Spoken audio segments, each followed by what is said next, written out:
Halo guys, balik lagi bersama gue Ogi di channel Krayo. Nah, sekarang bahasanya ini ya, emosi negatif dan kreativitas. Ya, emosi negatif tuh bisa macam-macam ya. Bisa marah, ya kecewa, sedih gitu. Dulu gue juga kepo sih, pernah gue suatu kejadian, gue pernah kecewa gitu. Terus tapi setelah itu gue jadi bisa bikin sebuah tulisan yang bagus gitu. Terus gue taruh di blog gue, ternyata banyak yang suka. Nah, gue jadi mikir, jangan-jangan emang ada korelasinya gitu antara emosi negatif dengan kreativitas. Nah, gue carilah ya, gue cari-cari. Ternyata jurnalnya ada guys ya. Dimana tuh mood negatif atau perasaan-perasaan yang jelek itu ternyata ada pengaruhnya ke kreativitas. Kalau di sini sih kesimpulannya kurang lebih gini ya. Emosi negatif bisa membuat seorang menjadi punya pemikiran refleksi diri yang kuat dan juga ketekunan gitu, dan berujung pada peningkatan kreativitas. Nah, berarti kasus gue tadi nggak salah gitu. Banyak orang-orang kecewa, kesel gitu ya.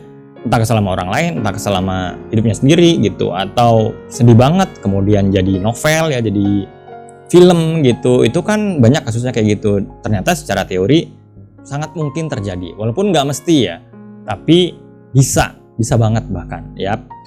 Terus dari dia juga nih, dari Kaufman ya. Emosi negatif dapat digunakan sebagai bentuk katarsis atau pelepasan emosional. Nah, katarsis itu memang pemurnian, penyembuhan ya, atau pelepasan emosional.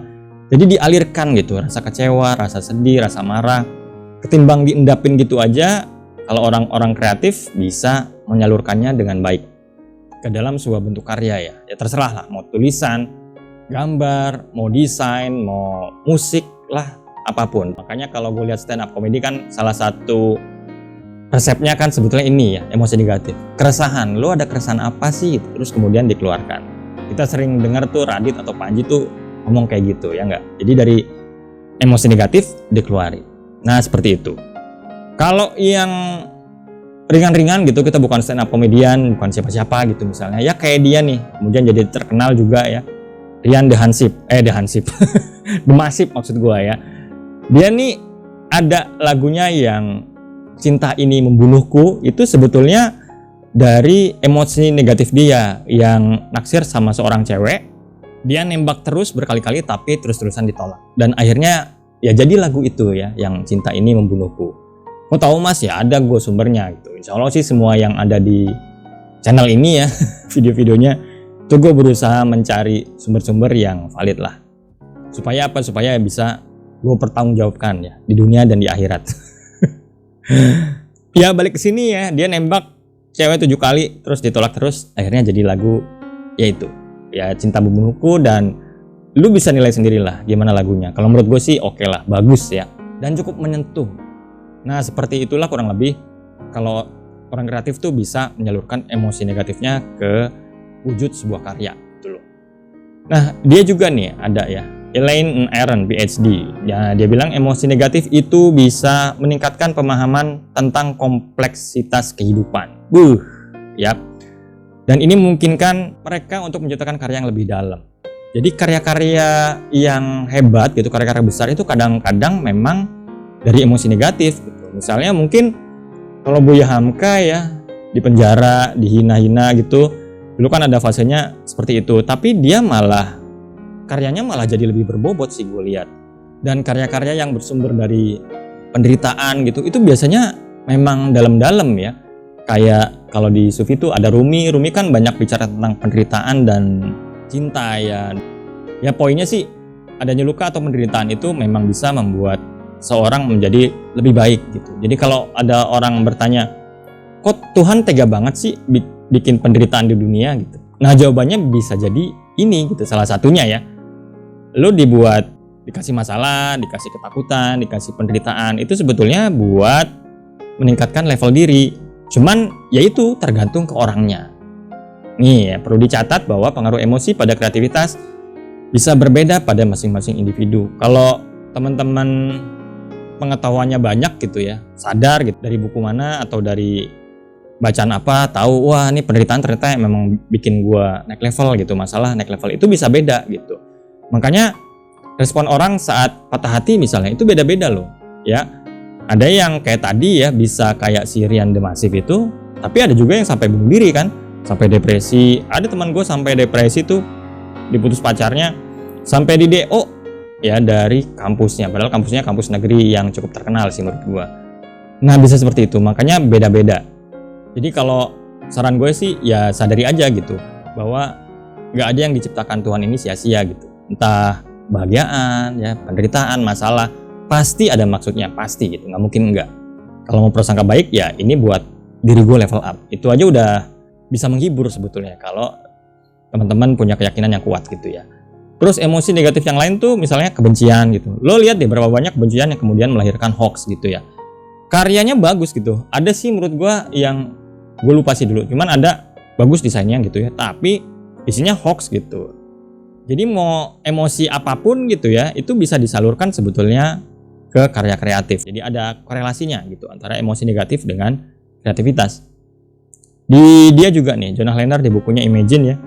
Ini juga dia bilang bahkan banyak inovasi teknologi seni yang muncul dari individu yang nggak puas dengan kondisi mereka dan akhirnya terdorong untuk mencari alternatif solusi yang lebih baik. Ya kalau mau yang level corporate gue ada nih, contohnya ya Sony sama Nintendo. Kalau teman-teman tahu ceritanya sebetulnya dulu tuh Sony bekerja sama dengan Nintendo ya. Ada hubungan bisnis lah. Dulu tuh yang ngisi sound chip Super Famicom ya, Super Nintendo dulu di tahun 88 itu memang Sony. Terus Sony kemudian ingin meningkatkan kerjasamanya dengan membuat Nintendo PlayStation apa kalau nggak salah ya. Udah ada prototipenya kayak gini. Sempat dipamerin juga dan bisa dimainin pakai CD karena kan Sony punya Sony Music ya, yang memang distribusinya tuh produknya melalui CD. Nah, tadinya mau kayak gini, cuman Nintendo tiba-tiba berubah pikiran dan malah bekerja sama dengan Philips, bukannya Sony. Nah, marah lah si Sony gitu ya. Bukan si Sony siapa ya? Ini perusahaan Sony ya. Ada direkturnya lah, salah satu jajaran direksinya yang marah gitu. Dan dia nggak mau berhenti. Akhirnya tunjuklah sama Sony Ken Kuntaragi ya sebagai pengembangan project konsol. Walaupun ada penolakan dari jajaran direksi yang lain. Dia bilang, buat apa Sony perusahaan kayak kita nih memproduksi mainan yang kayak Sega, Nintendo, ngapain sih produksi mainan? Tapi sebagian lagi jajaran direksinya percaya bahwa ini bisnis yang cukup menggiurkan gitu dan dipercayakanlah kepada Ken Kuntaragi. Karena banyak konflik ya, akhirnya dipindahlah dia dengan beberapa timnya ke sini, Sony Music, karena udah jago di bidang produksi CD dan distribusinya. Ya di sini mereka berdua kemudian dimatangkanlah itu ya konsep dari Sony PlayStation dan akhirnya berhasil muncul di tahun 94 dan laku 300.000 unit di bulan pertama. Dan setahun kemudian terjual 7 juta unit di seluruh dunia. Masalah Sony waktu itu sebetulnya mereka belum punya studio game sih. Jadi akhirnya dia ngundang third party ya kayak Capcom, Konami, ya lain-lain lah, Namco, semua diundang buat bikin game. Dan akhirnya kesuksesan Sony terus berlanjut sampai akhirnya dilanjutkan dengan perilisan PlayStation 2. Dan ini menjadi konsol paling laku dalam sejarah dengan 159 juta unit penjualan. Jadi belum pernah ada konsol game yang laku sebanyak Sony PS2 di dunia. Luar biasa. Malah ada satu waktu ya di mana divisi Sony ini menjadi penyumbang 90% income atau kalau nggak salah. Pokoknya pendapatan Sony itu 90%-nya paling gede didapat dari divisi game ini, dari Sony ini. Tuh luar biasa ya. Dan awalnya apa tadi? Rasa marah, rasa kecewa, rasa benci dikhianati. Dan ingin mengubah keadaan gitu untuk menjadi lebih baik. Nah, itu bayangin, dari emosi negatif bisa tercipta karya-karya yang demikian hebat. Kalau mereka bisa, harusnya kita juga bisa, ya nggak sih? Kan sama-sama makan nasi. Dengan Dimasif makan nasi. Kalau si Ken nggak tahu ya, mungkin makan sushi sama wasabi. Tapi ya jelas bukan itu sih poinnya. Ya, you know what I mean lah. Oke guys, itu aja untuk video kali ini. Semoga bisa bermanfaat. Terima kasih. Bye.